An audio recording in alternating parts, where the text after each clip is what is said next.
आज है प्रातः क्लास 9 जून 1968। बच्चे समझते हैं, हम स्टूडेंट हैं। इसके बच्चे निराकार परमपिता परमात्मा शिव के निराकारी स्टेज में रहने वाले बच्चे जो अपन को आत्मा समझते हैं, वो अपन को बाप का बच्चा समझने के साथ साथ सुप्रीम टीचर का स्टूडेंट भी समझते हैं। सुप्रीम बाप के स्टूडेंट जो हमारा सुप्रीम टीचर भी है, और वो क्या पढ़ा रहे हैं? हम ऐसे सुप्रीम टीचर से मनुष्य से देवता बनने के लिए ट्यूशन पढ़ रहे हैं।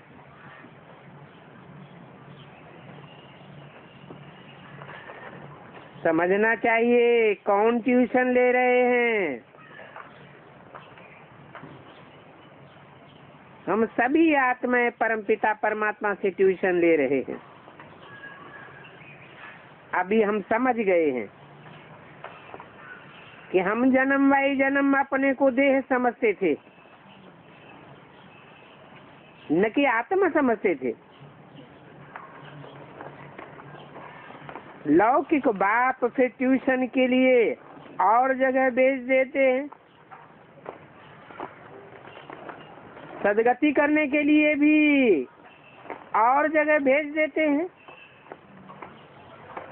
बाप बूढ़ा हुआ तो फिर उनको वानप्रस्थ में जाने की दिल होती है, परंतु वास्तव में वानप्रस्थ को तो कोई जाते ही नहीं है,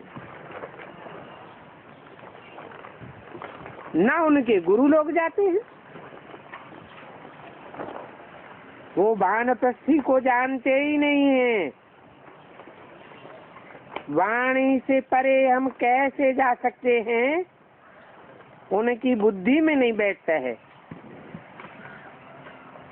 कि वाणी से परे पतित आत्मा जा सकती है या पावन आत्मा जा सकती है। अभी तो हम पतित हैं, जहाँ परम धाम से हम आत्माएं आए हैं वहाँ तो हम पावन थे। उस धाम का नाम है निर्वाण धाम। उस निर्वाण धाम में कोई पतित कैसे जा सकते हैं?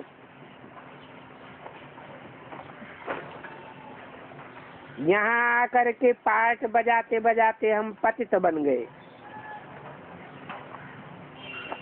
अभी फिर पावन कौन बनावे?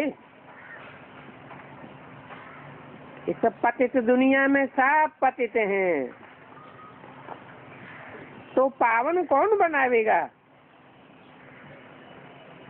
पुकारते भी हैं, हे पतित पावन।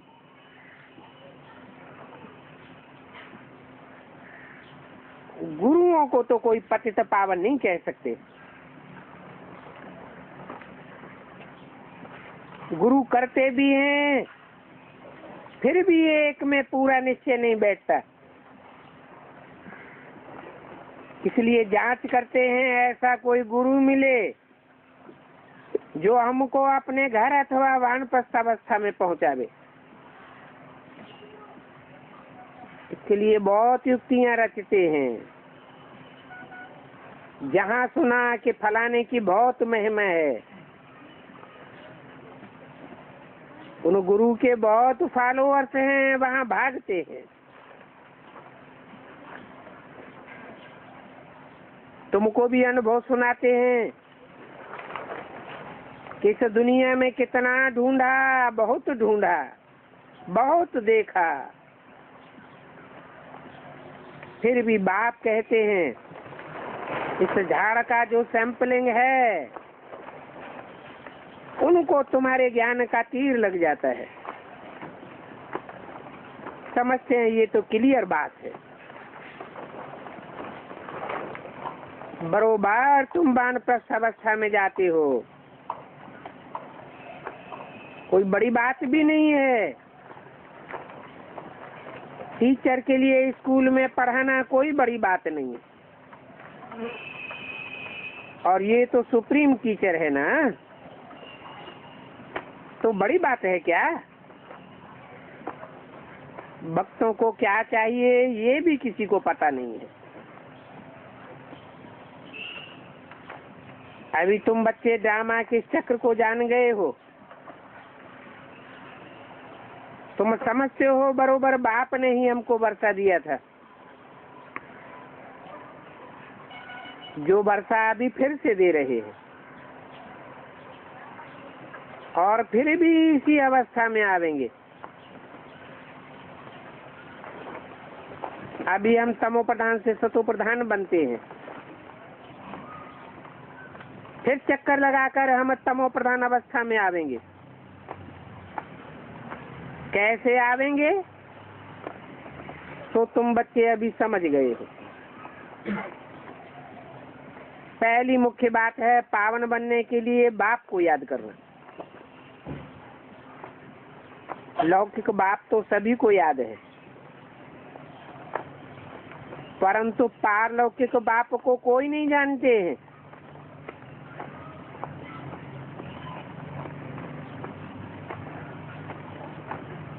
ये भी नहीं जानते कि हम आत्माएं कहाँ की वासी हैं। हम आत्माएं भी पारलोक की वासी हैं, परंतु पारलौकिक बाप को तब तक नहीं जान सकते जब तक अपनी आत्मा का ही ज्ञान नहीं है। अभी तुम तो समझते हो, अपन को आत्मा समझ बाप को याद करना सहज से सहज भी है और कठिन से कठिन भी है। सहज किसके लिए है और कठिन किसके लिए है?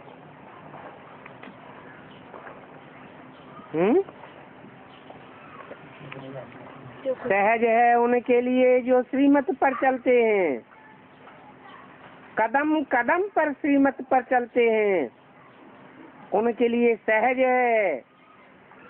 और जो मनमत या मनुष्य मत पर चलते हैं उनके लिए कठिन हो जाता है। देखो, आत्मा इतना छोटा सितारा है और वो आत्मा है संपूर्ण पवित्र।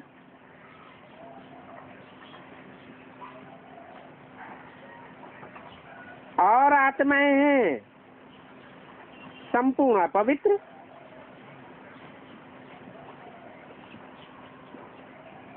तो समझ लेना चाहिए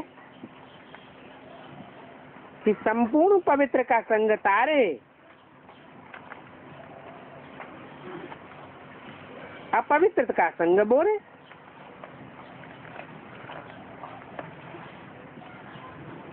तो एक का ही संग मिल सकता है, जो तारे और संग बोरे। परंतु संग तो जरूर चाहिए। फिर कुसंग भी मिलता है 5 विकार रूपी रावण का। उनको कहा जाता है रावण संप्रदाय। अभी तुम तो बन रहे हो राम संप्रदाय।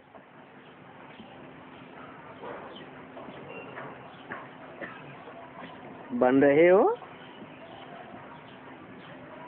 अभी बने नहीं है? बने कि नहीं बने है? नहीं बने। कोई कहते बने, कोई कहते नहीं बने। अगर कहें कि राम संप्रदाय बने तो राम के परिवार को तो जानते होंगे ना, है? राम का परिवार बहुत छोटा होगा या बहुत बड़ा होगा? बहुत बड़ा होगा। शुरुआत में तो बहुत छोटा होगा ना। कितने का होगा तो जानते हो? राम के परिवार को जानते नहीं और कहते हैं हम राम संप्रदाय के हैं। ये कैसे? तो कहेंगे हम राम संप्रदाय के अभी बन रहे हैं। दो संप्रदाय हैं, राम संप्रदाय और रावण संप्रदाय। तो बीच बीच में बुद्धि रावण संप्रदाय की तरफ जाती है या नहीं जाती है? जाती है। तो पक्के राम संप्रदाय कहें? नहीं कहेंगे। और राम कहेंगे भगवान को, रावण कहेंगे शैतान को।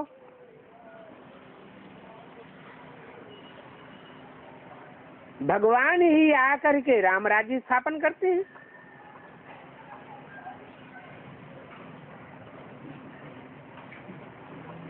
भगवान राम राज्य स्थापन करते हैं कि कृष्ण राज्य स्थापन करते हैं? सतयुग में कृष्ण का राज्य नहीं होगा, है? होगा तो, लेकिन कृष्ण तो राम का ही बच्चा होगा ना। तो बाप बच्चे को राजा ही देता है या बच्चा बाप को राजा ही देता है? बाप बच्चे को राजा ही देता है। और राम बाप को कहा जाता है। राम अर्थात सूर्यवंशी राज्य स्थापन करते हैं।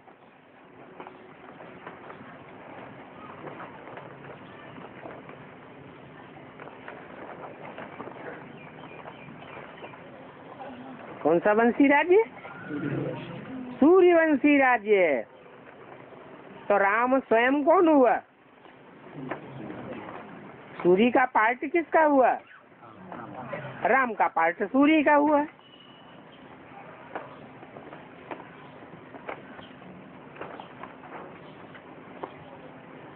राम राज्य भी नहीं कहें, परंतु समझाने में सहज होता है राम राज्य कहने से। क्यों?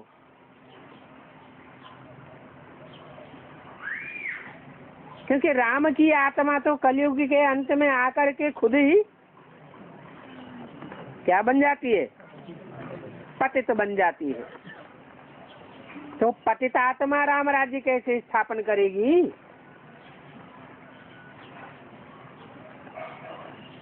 वो तो खुद ही कलयुग के अंत में शैतानों के चक्कर में आ जाती। एक राम की बात है। जो भी नई दुनिया के शुरू के फाउंडेशन में राम संप्रदाय थे, वो सभी अष्टदेव रावण के चक्कर में आ जाते हैं। तो वास्तव में कहेंगे सूर्यवंशी राज्य।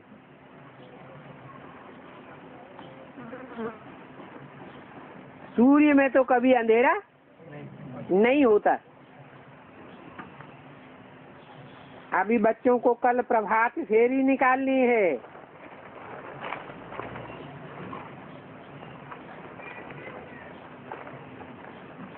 तो बाबा आज स्लोगन देख लेंगे।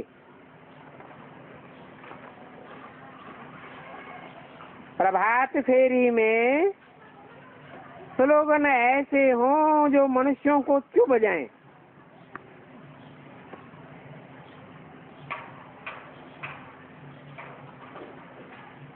कौन कौन से स्लोगन?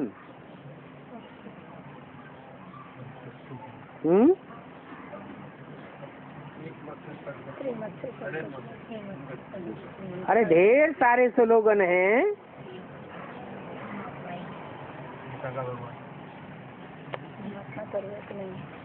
एक भगवान सूर्य से सदगति, अनेक मनुष्य गुरुओं से दुर्गति। ज्ञान सूर्य प्रगटा और दुनिया में जो भी अज्ञान अंधेर है वो सब विनाश।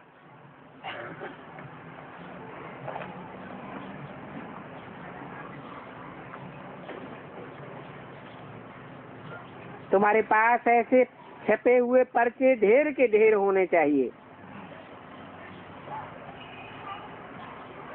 जिनमें प्रश्न भी हो, स्वर्गवासी हो या नरकवासी हो।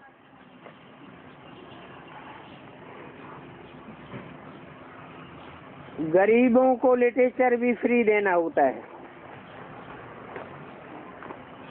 दान भी गरीबों को दिया जाता है। तुम्हारा एक छोटा पुस्तक भी है, हीरे जैसा जीवन कैसे बने।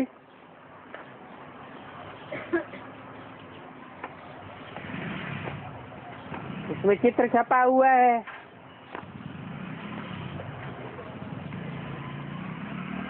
हीरे जैसा जीवन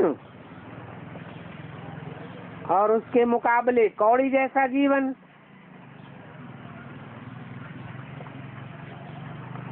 दिखाते हो कौड़ी जैसा जीवन जिस पुरुष को दिखाया है उसकी बुद्धि, उसका सर कैसे दिखा दिया। उसकी बुद्धि में कौड़ी ही भरी हुई है, कौड़ी में अंधेरा होता है। और जो हीरे जैसा जीवन दिखाया है उसमें रोशनी ही रोशनी। तो ये अंतर दिखाते हो ना। अब हीरे जैसा जीवन, कौड़ी जैसा जीवन किसको कहा जाता है? मनुष्य क्या जाने, तुम ही समझा सकते हो कि जिसकी बुद्धि में, जिसकी सिर में सदैव ज्ञान ही ज्ञान टपकता रहे, ज्ञान की रोशनी ही निकलती रहे, वो है हीरे जैसा जीवन। और जिसकी बुद्धि में कौड़ी का शेप ही बार बार आता रहे उसको कहेंगे कौड़ी जैसा जीवन। सिवाय तुम्हारे कोई समझाए भी नहीं सकता। लिखना चाहिए हीरे जैसा देवताई जीवन कैसे बने। देवता अक्षर ऐड होना चाहिए। तुम फील करते हो हम हीरे जैसा जीवन यहाँ बिताए रहे हैं, परंतु पहले तो हीरे जैसा जीवन बनाना पड़े। और बाप के सिवाय तो और कोई बना न सके क्या हीरे जैसा जीवन? तो किताब बहुत अच्छी है, इसमें सिर्फ एक अक्षर ऐड कर दो, मनुष्य तो समझेंगे नहीं।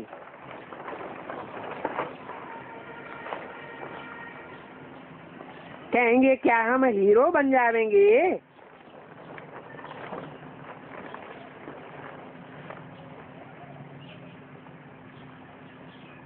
मनुष्य हीरे वह समझते हैं जो जेवर में पहने जाते हैं।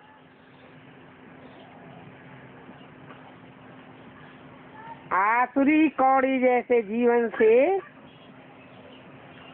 हीरे जैसे देवताओं जीवन को सेकंड में तुम प्राप्त कर सकते हो।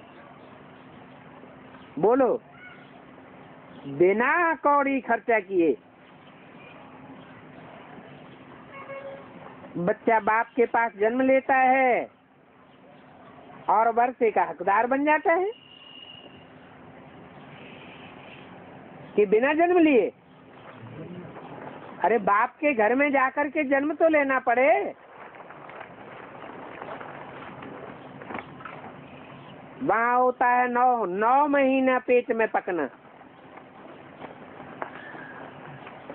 और यहाँ होता है 7 दिन की बच्ची, 1 दिन आना और 1 दिन जाना।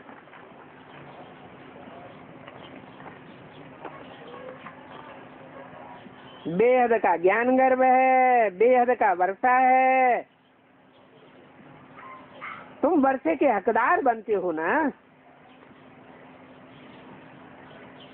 तो वर्षे का हकदार बनने के लिए बच्चे को कोई खर्चा लगता है क्या?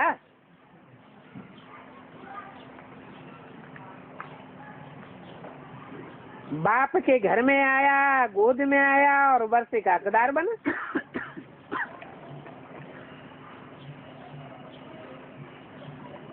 जो भी खर्चा है जन्म लेने समय बच्चा करता है या बाप करता है?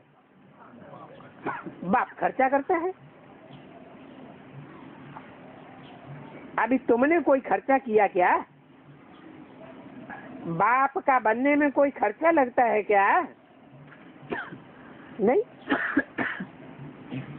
जैसे लौकिक बाप से वर्षा लेने में कोई खर्चा नहीं लगता है, वैसे ही पारलौकिक बाप का बच्चा बनने में खर्चा नहीं लगता है। यहाँ तो बाप बैठ पढ़ाते हैं और पढ़ाई करके तुमको देवता बनाते हैं,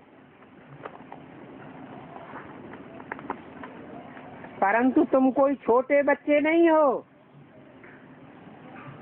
बड़े बच्चे हो, समझदार हो।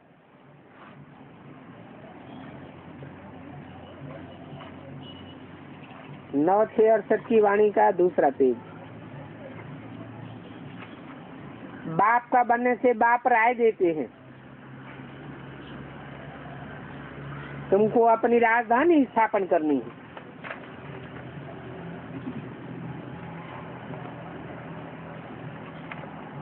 परंतु राजधानी की स्थापना वो ही कर सकेंगे, स्वर्ग के द्वार कौन खोल सकेंगे? हैं?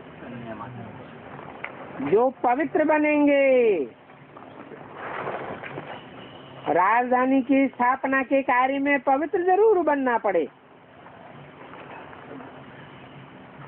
खर्चा तो कुछ भी नहीं लगता। गंगा पर जाते हैं स्नान करने, तीर्थों पर जाते हैं, खर्चा तो करेंगे ना।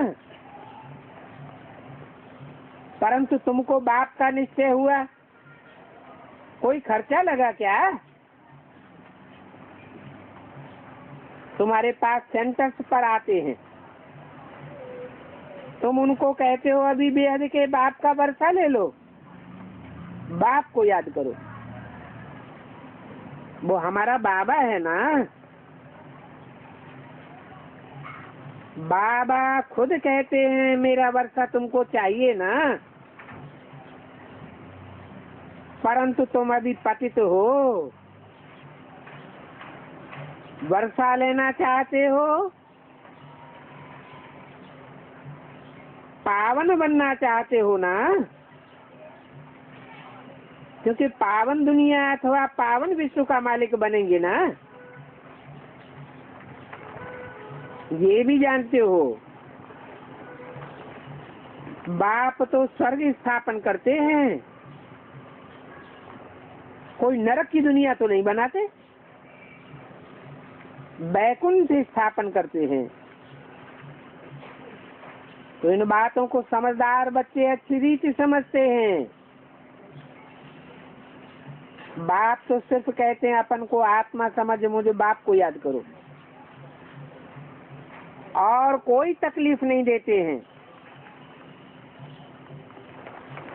कितना सहज बात बतलाते हैं। उस लौकिक पढ़ाई में देखो कितना खर्चा होता है। और प्राप्ति तो कुछ भी नहीं होती। एक जन्म की प्राप्ति होवे न होवे, और यहाँ तो खर्चा कुछ भी नहीं।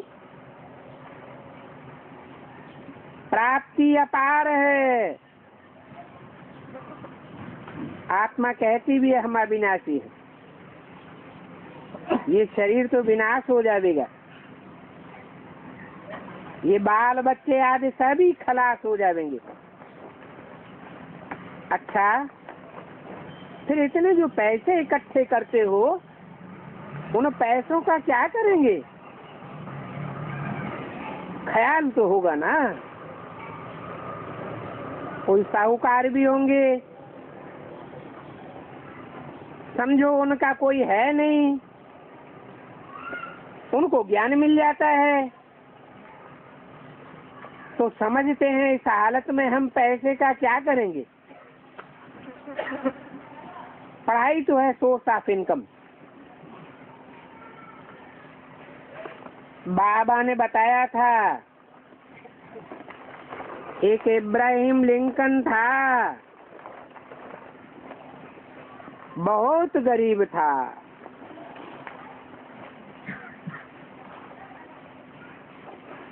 रात को जाग करके पढ़ता था,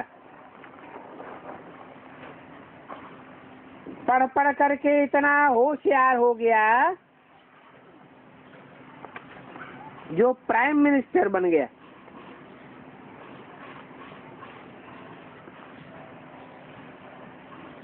अब पढ़ाई में कोई खर्चा होता है क्या? खर्चा क्या लगा? कुछ भी नहीं। क्योंकि बहुत जो गरीब होते हैं गवर्नमेंट भी उनसे पैसा नहीं लेती है पढ़ने के लिए। ऐसे बहुत पढ़ते हैं, उन गरीबों से फीस नहीं लेते हैं, तो वो भी बिगर फीस के पढ़ करके प्राइम मिनिस्टर बन गया और कितना बड़ा पद पा लिया। खर्चा कुछ भी नहीं हुआ। तो ये भी बेहद की गवर्नमेंट है। ये गवर्नमेंट खर्चा कुछ भी नहीं लेती है। समझते हैं, बात समझते तो है ना। इस दुनिया में तो सभी गरीब हैं, भले कितना भी साहूकार हो, लखपति हो, करोड़पति हो, बाप कहेंगे ये सब गरीब हैं। हम आकर के उनको साहूकार बनाता हूँ। बल धन कितना भी हो, तुम जानते हो, ये तो बाकी थोड़े दिन के लिए है, ये सब मिट्टी में मिल जाएगा। तो गरीब कहें या साहूकार? गरीबों की आत्मा और साहूकारों की आत्मा टैली करो, गरीब साहूकार बन जाएंगे और साहूकार गरीब बन जाएंगे। सारा मदार है पढ़ाई पर। सोचो, बाप बच्चों से पढ़ाई का क्या लेंगे? बाप तो दाता है, मालिक है। बच्चे जानते हैं हम भविष्य में ये बनेंगे। तुम कहेंगे इन्हों का राजी ही नहीं है तो फिर बनेंगे कैसे? अरे इन्हों अर्थात इन लक्ष्मी नारायण का राज्य अभी नहीं है, परंतु मैं तो आया हुआ हूँ इनकी राजधानी स्थापन करने के लिए। बैज में भी यही संविधानी दी जाती है। नए नए स्टूडेंट निकलते रहते हैं। शिव बाबा कहते हैं हमारे में जो आत्मा है उस आत्मा में तो पार्ट नुदा हुआ है। कौन सा पार्ट? जो और कोई आत्मा में ये पार्ट नुदा हुआ नहीं है। बल कितने भी पावरफुल आत्माएं हो, इब्राहिम, बुद्ध, क्राइस्ट आदि, वो सिर्फ आते हैं, धर्म की स्थापना करते हैं, परंतु राजधानी की स्थापना कोई भी नहीं करते।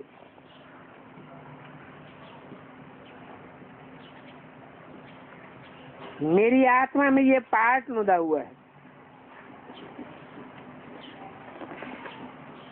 ये तो बाप ही है।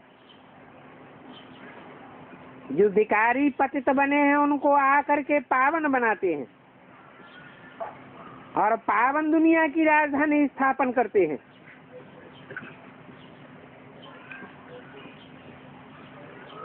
तो बाप ये पार्ट बजाते हैं, ये कोई नई बात नहीं है। कल्प कल्प यही पार्ट बजाया है। तुम ये जानते हो 5000 वर्ष पहले भी बाप ने विश्व की बादशाही दी थी।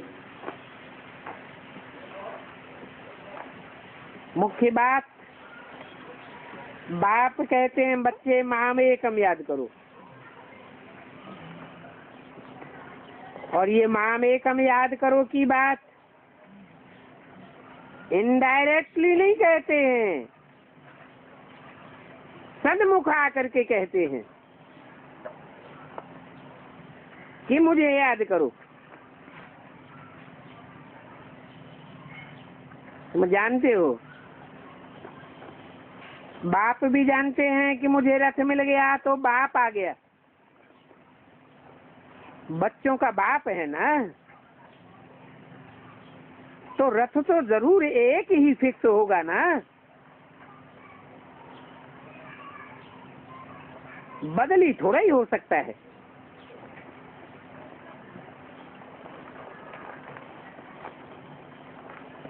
ये बना बनाया ड्रामा है, ये बदली नहीं हो सकता। अरे बदली नहीं हुआ। 68-69 में एक रथ था, बल टेम्परेरी था। अरे बदली हुआ कि नहीं हुआ है? बदली हो गया। फिर ये कैसे कहते कि बदली नहीं हो सकता है? बाप के रूप में वर्षा देने वाला पार्ट आज में भी एक ही था और अंत में भी एक ही होता है। ये बना बनाया ड्रामा है। कोई कहते हैं ये जवाहरी कैसे प्रजापिता ब्रह्मा बनेगा?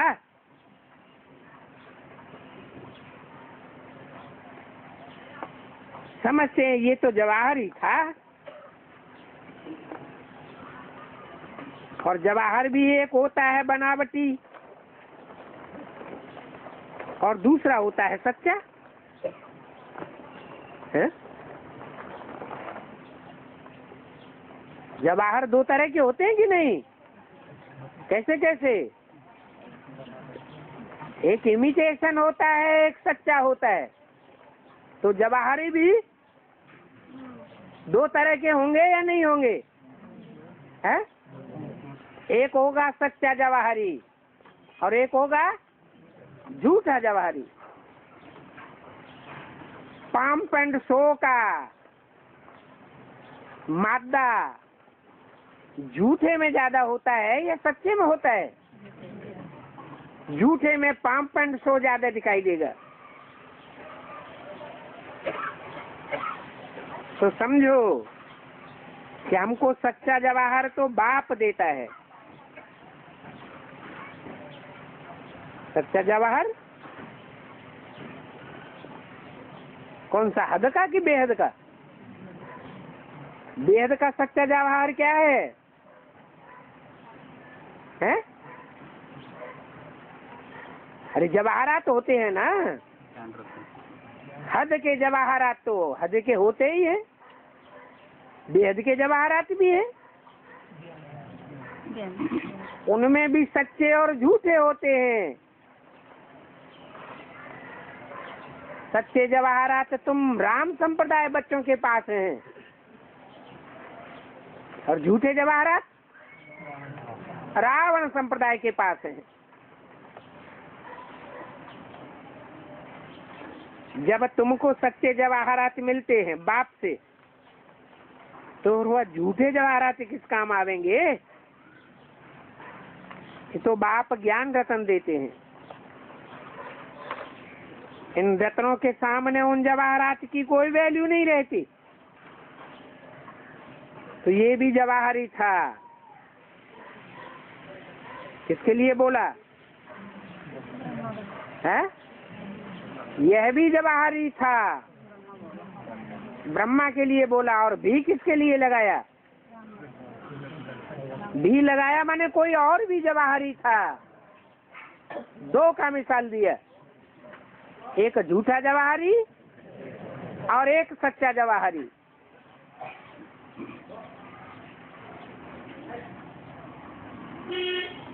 झूठा जवाहरी झूठे ज्ञान रतन, और सच्चा जवाहरी सच्चे ज्ञान रतन। परंतु जब यह रतन मिली तो समझ लिया, तुमने समझा ना कि ये जवाहरात तो कोई काम के नहीं। कौन से है? कौन से जवाहरात तो कोई काम के नहीं? जो बेसिक में मिले वो तो कोई काम के नहीं रहे। अब तुमको जो जवाहरात मिलते हैं वो तो बहुत वैल्यूबल हैं। ये तो अविनाशी ज्ञान रतन है। एक एक रतन लाखों रुपए का है। अभी तुमको कितने रतन मिलते हैं? ये ऐसे रतन हैं जो सच्चे रतन बन जाते हैं। क्या एक एक रतन लाखों रुपए का है? इसका मतलब क्या हुआ कि जो अभी इन रत्नों की वैल्यू देते हैं वो अभी कितने भी दुनिया की नजरों में गरीब हो, आगे चल के बहुत बड़े साहूकार प्रैक्टिकल में बन जाने वाले हैं। तुम जानते हो ये ज्ञान रतन बाप ही देते हैं तुम्हारी झोली भरने के लिए, और ये मुफ्त में मिलते हैं। देने वाला है बाप। वहाँ भक्ति मार्ग में किसके सामने जाकर कहते हैं झोली भर दे झोली है? शंकर के सामने जाकर कहते हैं झोली भर दे। अब झोली भरने वाला शंकर है या शंकर का भी बाप है?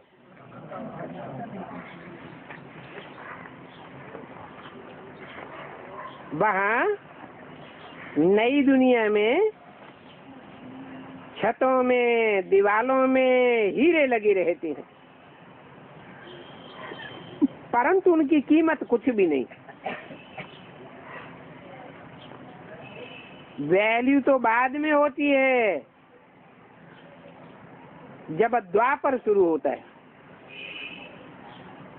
वहाँ नई दुनिया में तो हीरे जवाहरात तुम्हारे लिए कुछ भी नहीं है। ये बात का बच्चों को निश्चय होना चाहिए। इसमें मुझने की दरकार नहीं है। बाबा ने समझाया है, ये रूप भी है और बसंत भी है। कौन है? किसके लिए बोला? एक के लिए बोला या दो के लिए बोला है? दो के लिए? यह रूप भी है, यह बसंत भी है, तो एक हुआ या दो हुआ? कैसे? हाँ, यह रूप भी है, बसंत भी है। हाँ, यह नहीं, वो नहीं, यह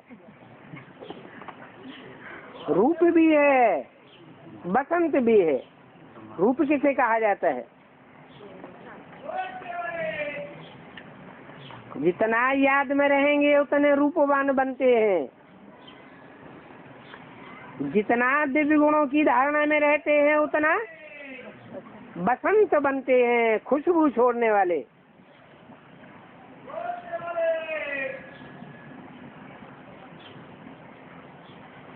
ये जो रूप है ना, वो ज्ञान का सागर है। कौन है रूप? है शिव बाप जो प्रवेश है, जिस मुकर्रर रथ में आते हैं वो रूप के रूप में आते हैं, और दूसरी आत्मा उसमें कौन विराजमान होती है? ज्ञान चंद्रमा ब्रह्मा। तो बोला ये रूप भी है, बसंत भी है, परंतु उनको ज्ञान सागर कहा जाता है। क्या इनको कोई ज्ञान सागर नहीं कहा जाता? ये ज्ञान रतन है जिससे तुम धनवान बनेंगे। बाकी कोई अमृत व पानी आदि की बात नहीं है। पढ़ाई में पानी की बात थोड़ी होती है, पावन बनने में खर्चे की बात ही नहीं। तुम ज्ञान सागर के कंठे पर बैठे हो,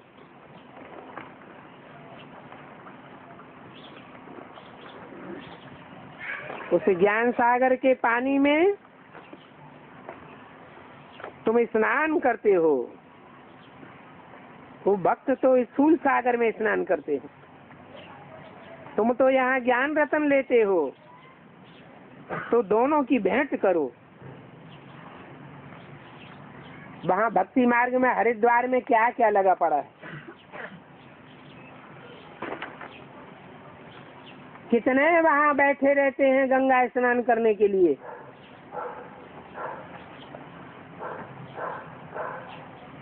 नौ 668 वाणी का 3रा पेज।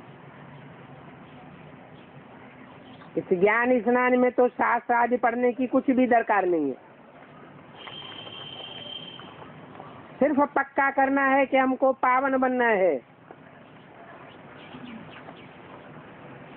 अच्छा, जबकि गंगा स्नान पावन बनने के लिए करते हैं, तो फिर इतने यज्ञ तप तीर्थ आदि क्यों करते हैं? गंगा स्नान से ही पावन बन गए, फिर यहाँ तो ये रह न सके। फिर ये वेद शास्त्र आदि क्यों पढ़ते हैं? ऐसे भी नहीं है कि कोई वेद शास्त्र पढ़ने से कोई पावन बन सकते हैं, नहीं।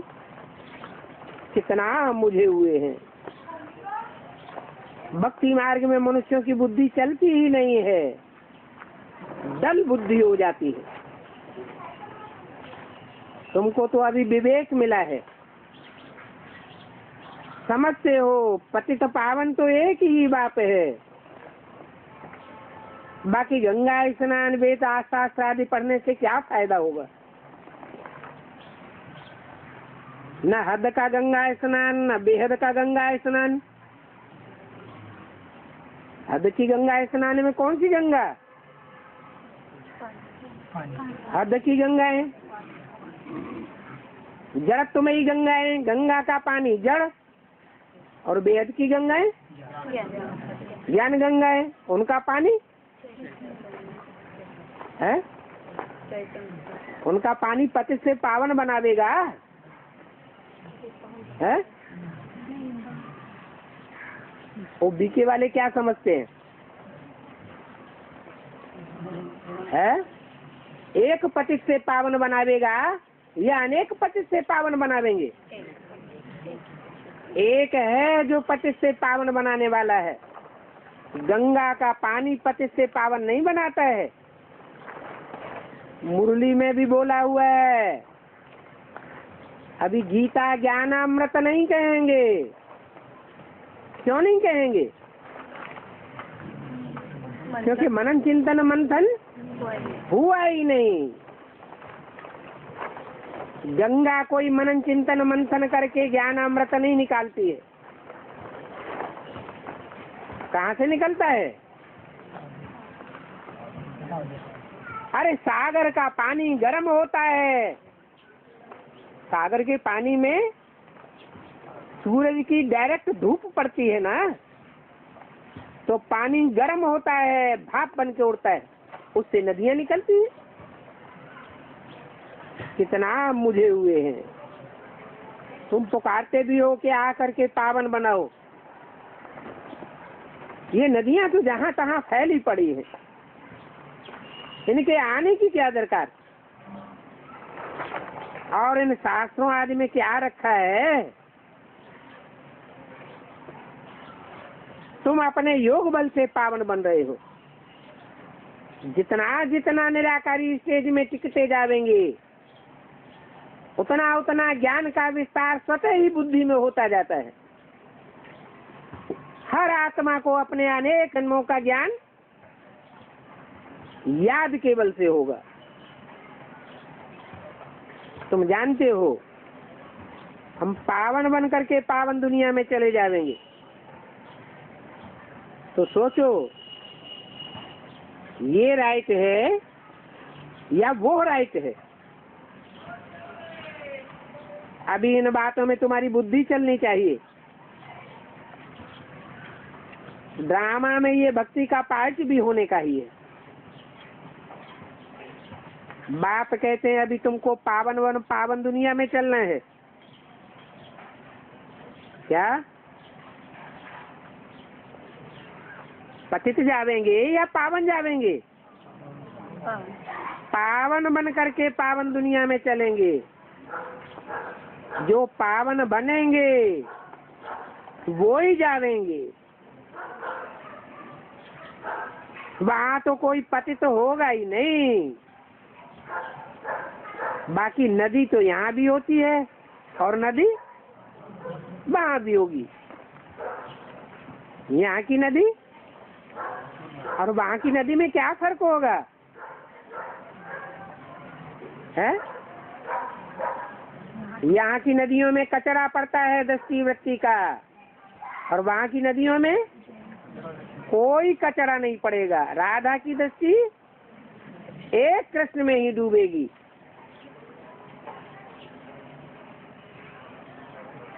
तो फिर जरूर पावन होकर आते रहेंगे ना।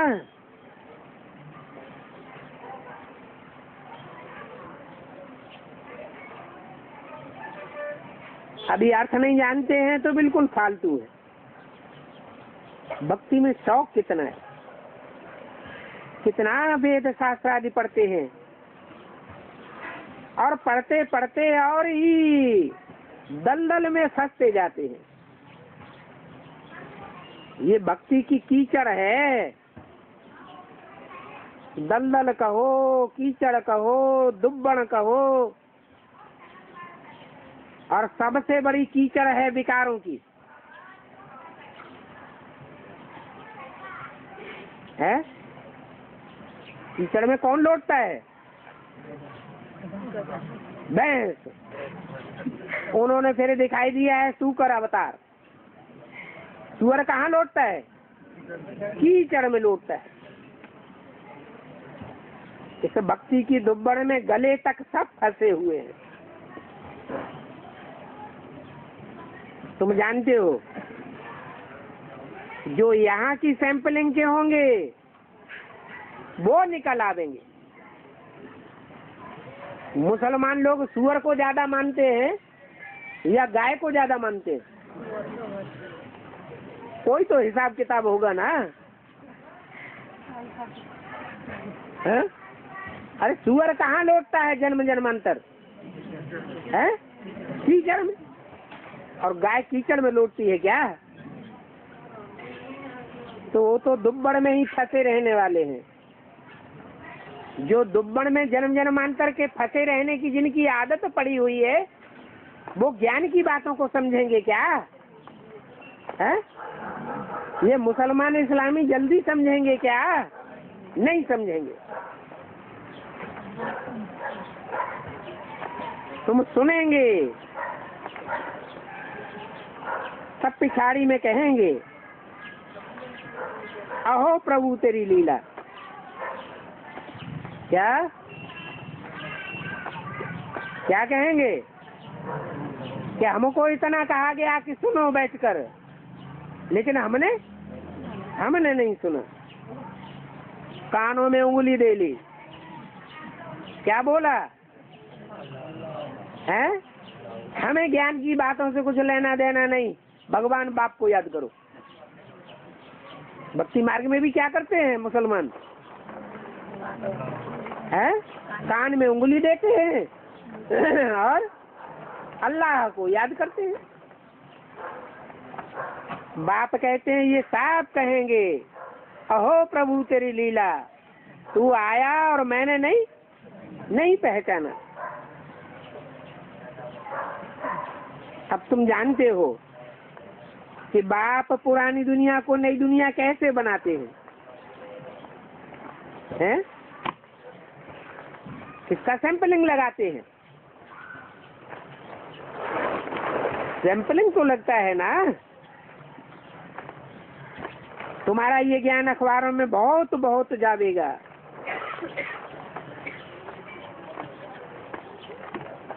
खास ये चित्र अखबारों में डाल दो और लिख दो, शिव बाबा प्रजापिता ब्रह्मा द्वारा पढ़ा करके स्वर्ग का मालिक बनाते हैं, नारायण बनाते हैं। कैसे बनाते हैं?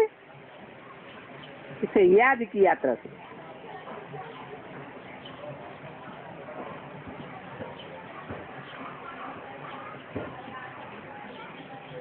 किसके द्वारा? ब्रह्मा के द्वारा नहीं बोला, प्रजापिता ब्रह्मा के द्वारा। वो कहेंगे ब्रह्मा को ही तो प्रजापिता ब्रह्मा नाम रखा है, तब क्या कहेंगे? अरे प्रजा कितनी है? 500-700 करोड़, और ब्रह्मा तो पहले ही शरीर छोड़ दिया, तो प्रजापिता कैसे साबित होगा? प्रजापिता कब कहा जावे? जब 500-700 करोड़ की सारी सृष्टि एडम या आदम को अपना बाप स्वीकार करे।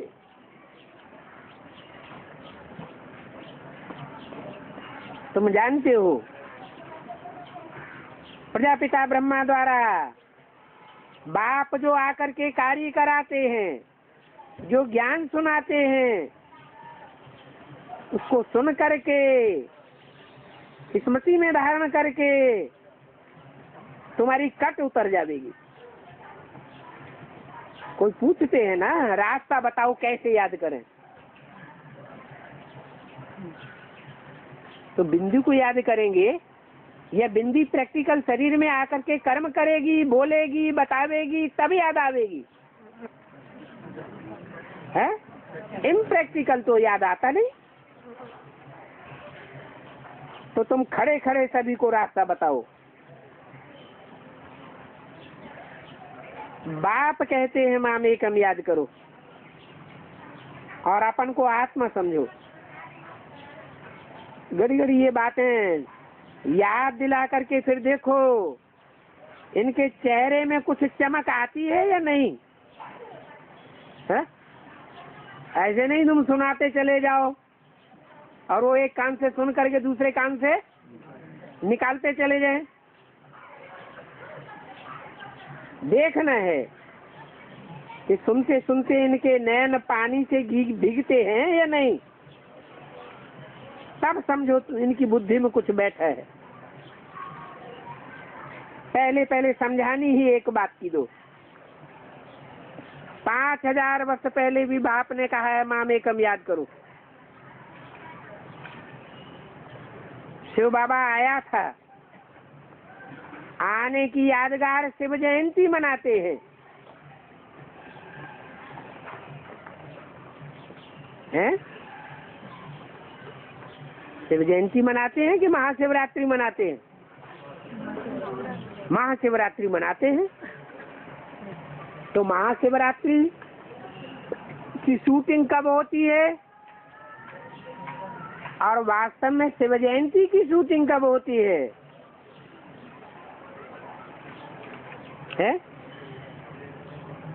बच्चा जब पेट में आता है तब कहते हैं कि बच्चा आया, या बच्चा जब जन्म लेता है तब कहते हैं बच्चा आया?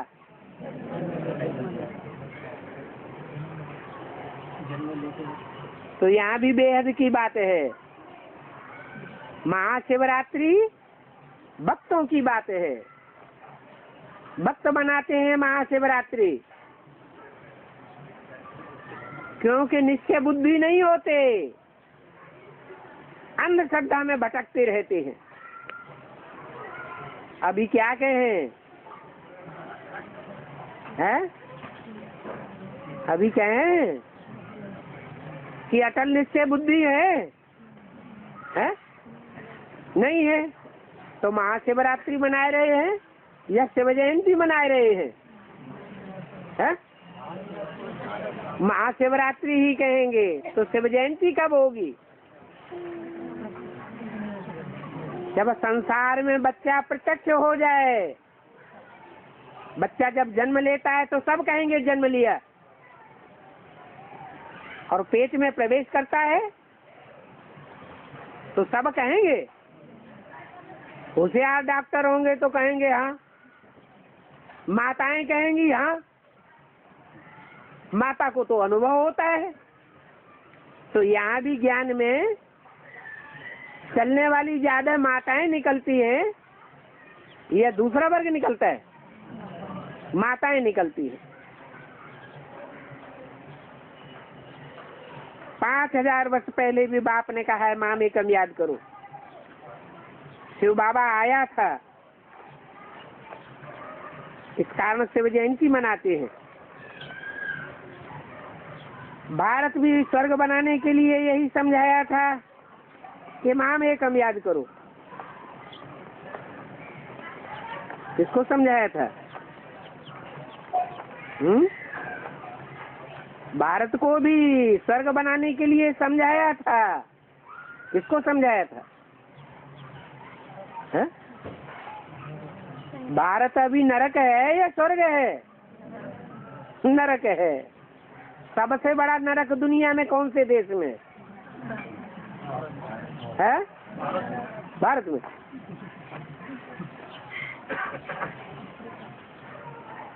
भारत में अभी इतना बड़ा नरक नहीं है, हो जाएगा जब दुनिया का विनाश होगा तब। भारत नास्तिक है, यह दुनिया के देश को नास्तिक बताया। भारत अभी पूरा नास्तिक है।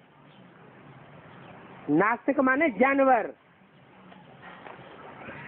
जानवरों को अपने माँ, बाप, भाई, बहन, बेटी, इनका कोई फर्क होता है क्या? होता है? नहीं होता है।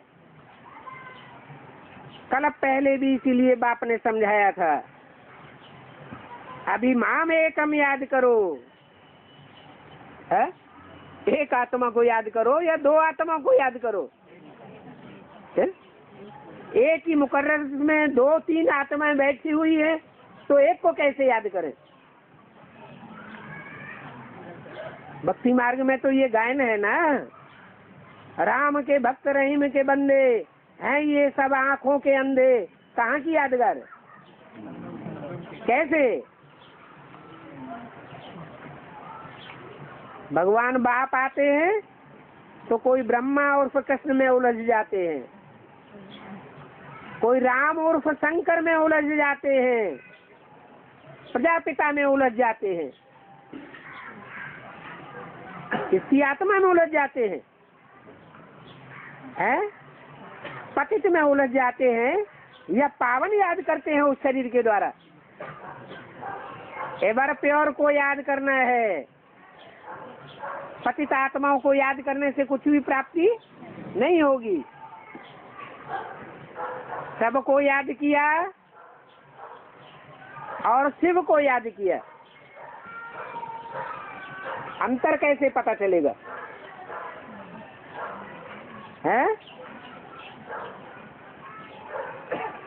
साकार मुकर्रर रथ में से अगर निराकार शिव को निकाल दिया, वो याद न रहा और साकार याद रहा, तो क्या हो गया? सब हो गया, मुर्दे को याद किया।